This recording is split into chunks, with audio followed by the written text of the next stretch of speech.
Dear students, we had already studied about the nationalism in India. Today we will study the first chapter, the rise of nationalism in Europe. हमने पहले ही पढ़ लिया है कि भारत में राष्ट्रीयता, और आज हम यूरोप के बारे में स्टडी करेंगे. Let's start. During the 19th century, nationalism emerged as a force which brought about sweeping changes in the political and mental world of Europe. The end result of these changes was the emergence of the nation state in place of the multinational dynastic empires of Europe.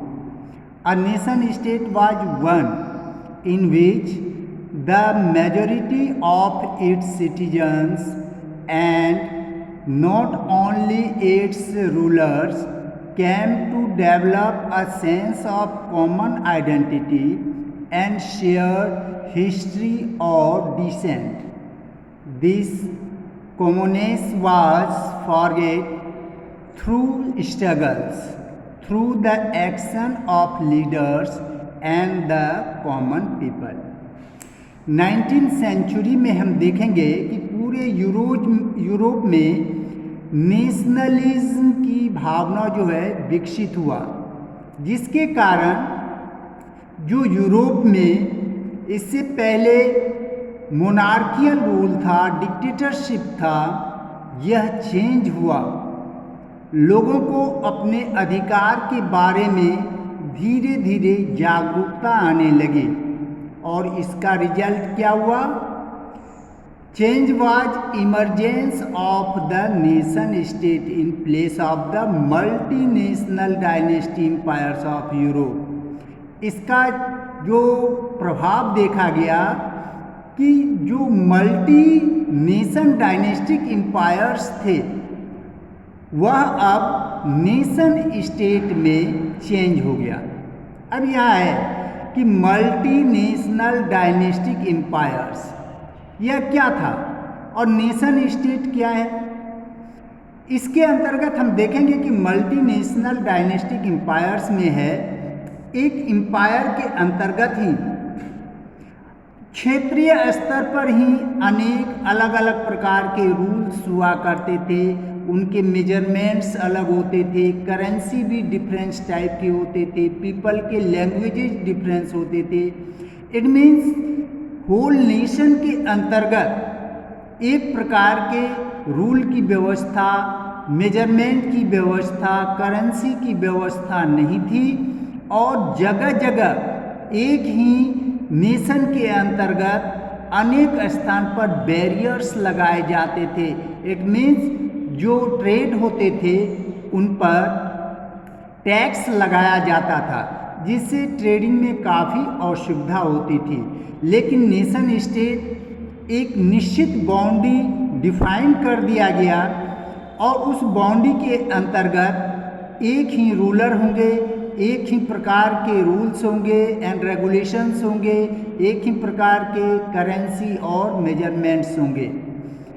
यहाँ पर आप एक कर लेंगे underline, a nation state was one in which the majority of its citizen and not only its ruler came to develop a sense of common identity and shared history or descent. यह question आपको पूछा जाएगा 1 number में, what do you mean by nation state. तो nation state क्या था? Nation state वह था जिसमें उस नेशन के अंतर्गत जो मेजॉरिटी ऑफ सिटीजन्स थे और रूलर्स थे, उन्होंने एक ऐसा सेंस, कॉमन सेंस डेवलप किया जो कि हिस्ट्री पर आधारित था, और वह सभी पर मान्य था, सभी को उसका फॉलो करना होता था. This commonness was forged through struggles, through the actions of leaders and the common people. यह जो परिवर्तन आया यह एकाएक नहीं हुआ। वहाँ के जो लीडर्स थे, कॉमनर्स थे, सभी कंबाइंड रूप से स्ट्रगल किया और उसी के फलस्वरूप नेशन स्टेट का निर्माण हुआ। अब नेशन स्टेट की भावना कहाँ से प्रारंभ हुई, हम यहाँ पर देखेंगे the French revolution and the idea of the nation. जितने भी परिवर्तन हुए, यूरोपियन नहीं पूरे वर्ल्ड में कहें, जो परिवर्तन का दौर शुरू होता था वह फ्रांस से होता था। इसलिए मेटरनिक ने कहा था कि जब फ्रांस छींकता है तो संपूर्ण यूरोप में जुकाम आ जाती है। तो यहाँ पर हम देखेंगे फ्रेंच रेवोल्यूशन और आइडिया ऑफ द नेशनलिज्म। जो फ्रेंच रेवोल्यूशन हुए उसके बाद नेशनलिज्म की आइडिया फ्रांस में कैसे बलवती होती गई, कैसे वहाँ पर नेशनलिज्म की feeling I. The French revolution कब हुआ था? 1789। और आपको याद होगा 9th में आप पढ़ चुके हैं कि फ्रेंच रेवोल्यूशन के समय वहाँ के जो किंग थे वे लुई 16 थे, बर्बन वंश के वे शासक थे। paved the way for the modern nation state and also had a big part in the birth of the nationalism। जो फ्रेंच रेवोल्यूशन 1789 में हुआ उसके फलस्वरूप वहाँ पर नेशन स्टेट और नेशनलिज्म की भावना का विकास हुआ। Across Europe, radical intellectuals questioned the old monarchical order and encouraged the development of a popular nationalism committed to redrawing the political map of the continent।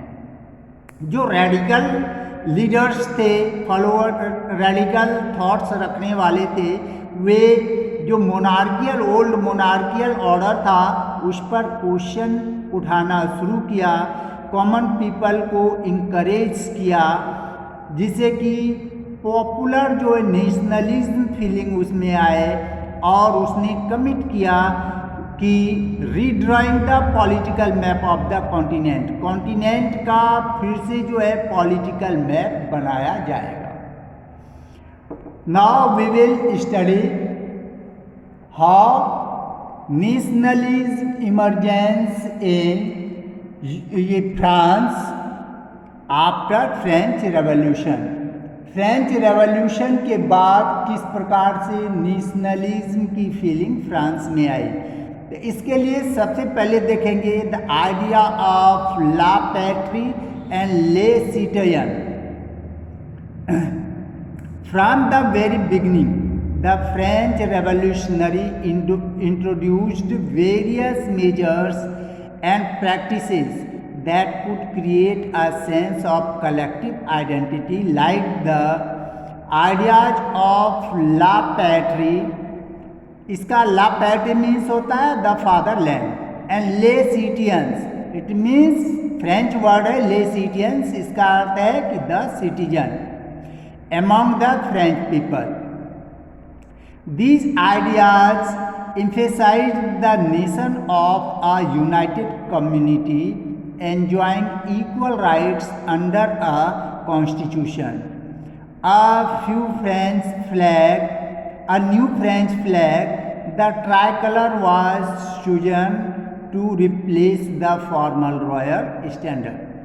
अब देखेंगे कि जब फ्रेंच रेवोल्यूशन के बाद powers middle class, it means you can say it the third state के हाथ में power आ गए, तो वहाँ पर जो नेशनलिज्म को आने के लिए वहाँ के कॉमन पीपल के दिलों में भी ये नेशनलिज्म की फीलिंग लाने के लिए उन्होंने ला पैट्री यानी फादरलैंड और ले सिटिजन्स की फीलिंग को बढ़ावा दिया।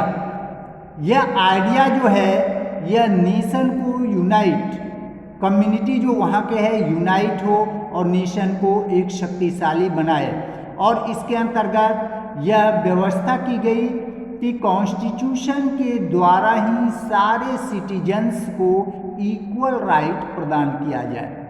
इसके अतिरिक्त एक न्यू फ्रेंच फ्लैग का निर्माण किया गया, वह ट्राई कलर था। और किसके स्थान पर?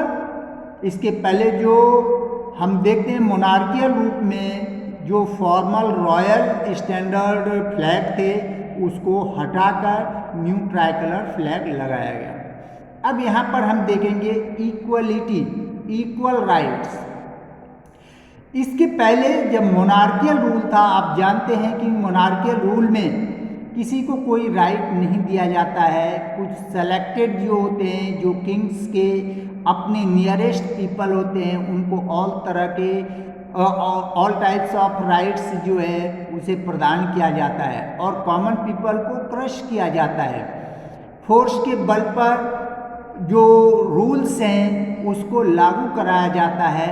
हम मोनार्कियल या जो डिक्टेटरशिप है, ऐसे रूल में हम इक्वलिटी के बारे में सोच ही नहीं सकते हैं।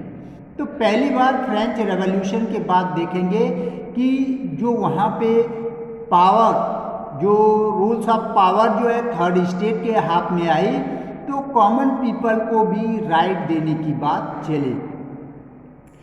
सेंट्रलाइज एडमिनिस्ट्रेटिव सिस्टम, इसके अतिरिक्त देश को पावरफुल बनाने के लिए, एक नेशन स्टेट के रूप में प्रकट करने के लिए क्या क्या स्टेप उठाए गए, तो सेकंड स्टेप्स में हम देखेंगे सेंट्रलाइज एडमिनिस्ट्रेटिव सिस्टम, यानी जो पावर्स हैं, पावर का स्रोत जो है मुख्यतः सेंट्रलाइज किया गया।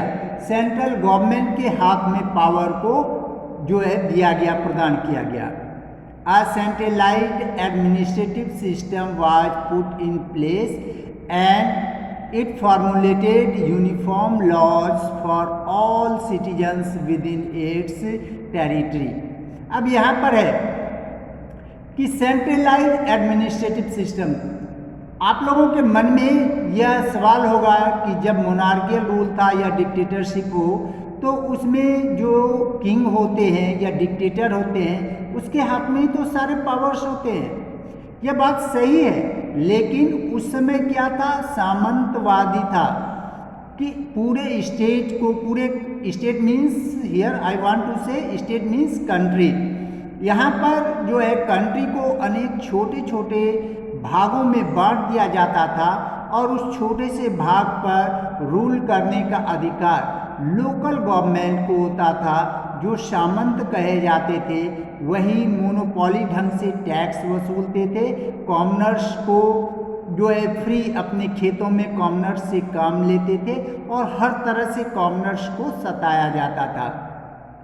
इसीलिए इस व्यवस्था को मिटाकर यूनिफॉर्म लॉज, इट मीन्स ऐसा लॉ जो सारे सिटीजन्स के लिए एक समान हो और सेंट्रल पावर को स्ट्रॉन्ग करने की व्यवस्था की गई। रीजनल डायलेक्ट्स वर डिस्करेज्ड, जो मैंने बताया सामंतों के लिए जो रीजनल लेवल पे गवर्न करते थे उसके पावर को डिस्करेज किया गया।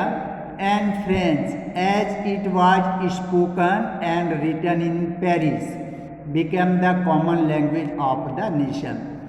जो पेरिस में फ्रेंच लैंग्वेज बोली जाती थी उसी को पूरे फ्रांस का जो है नेशन लैंग्वेज घोषित किया गया।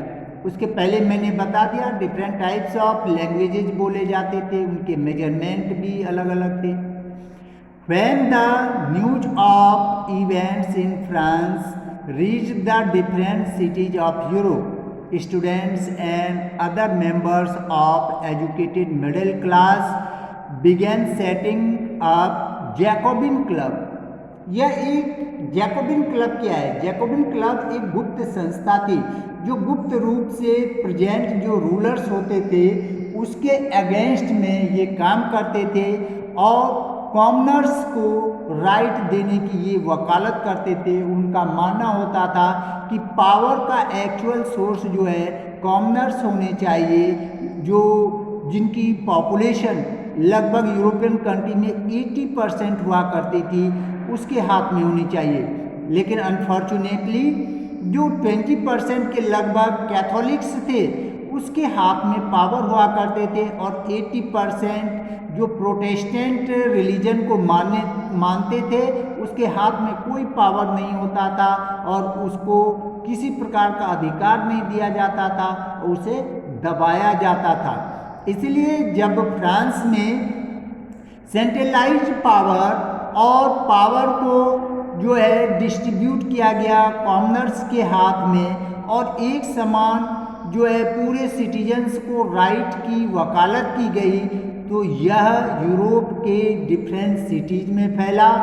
और जो थर्ड स्टेट के, और you can say it the middle class के, जिसके लोग पढ़े लिखे भी थे और वेल्दी भी थे, समझदार थे, इन्होंने जैकोबिन क्लब की स्थापना की और अपने भी कंट्री में फ्रांस के समान ही रूल्स को लागू करने के लिए अपने देश के गवर्नमेंट पे दबाव बनाना शुरू किया। With the outbreak of the revolutionary war, the French armies began to carry the idea of nationalism abroad. अब जो रेवोल्यूशनरी वॉर हुआ तो फ्रेंच की आर्मीज जो यूरोप के डिफरेंट कंट्रीज में जाती थी, वे अपने साथ नेशनलिज्म की यह फीलिंग उन देशों तक भी ले जाते, और वहाँ पर जो फ्रेंच आर्मीज थी उनका काफ़ी स्वागत होता था। अब नेक्स्ट पीरियड में हम आपको इससे आगे बताएंगे। Thank you.